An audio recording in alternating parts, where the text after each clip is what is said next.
The Manson murders, also known as the Tate-Labianca murders, were committed in August of 1969 at two locations on the outskirts of Los Angeles. Sharon Tate, along with several others including Jay Sebring, the so-called hairstylist to the stars, were cruelly murdered at a mansion in Ceilo Drive that had previously been occupied by Terry Melcher, a producer who had been an acquaintance of Charles Manson. For many decades, the official narrative surrounding the motive and method of the murders was shaped by Vincent Bugliosi, the prosecuting lawyer in the case. Recently, investigative journalist Tom O'Neill has identified many problems with this narrative, not the least of which is the absence of a clear motive on the part of Manson, who apparently preached to his cult of devotees of the notion that an apocalyptic war was approaching, named Helter Skelter after a famous Beatles song, but who did not himself appear to believe that such a time was in fact approaching. If Charles Manson did not believe that Helter Skelter was about to happen, then Vincent Bugliosi's case against Manson lacks any coherent motive, unless it could be argued that he merely sought revenge against his former producer. This still does not explain the murder of the Labiancas at another location in LA the following night, nor does it account for evidence that Terry Melcher and Charles Manson were in contact after Melcher had left the Ceilo Drive residence. One particularly horrifying detail of the murders concerns the scrawling of words, such as pigs, in the blood of the victims. Years earlier, Sharon Tate had been initiated into a witch's coven according to Maxine Sanders, who was famously married to the so-called King of the Witches, Alex Sanders.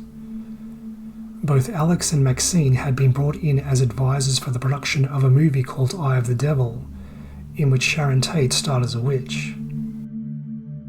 In a recent interview for The Last Bohemians, Maxine relates that both she and Alex had lent some books authored by Aleister Crowley to members of the Process Church of Final Judgement, a psychotherapy cult that had developed rapidly in the mid-60s.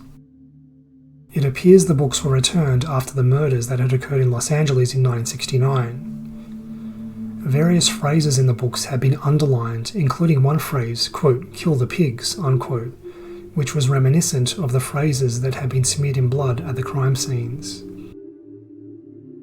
Maxine appears to insinuate that the material may have made its way into the hands of Charles Manson around the time of the murders.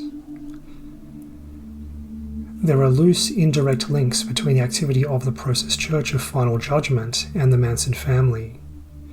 For example, Vincent Bugliosi apparently asked Manson about the leader of the Process Church, Robert de Grimston, known to Manson as Robert Moore. Manson indicated that he and Moore were, in a figurative sense, one and the same person. A meeting between members of the Process Church and Manson even occurred after he had been arrested and was in prison. Given the similarity of the beliefs of the Process Church with that of the Manson family, it is extraordinary that the Process Church was not investigated further.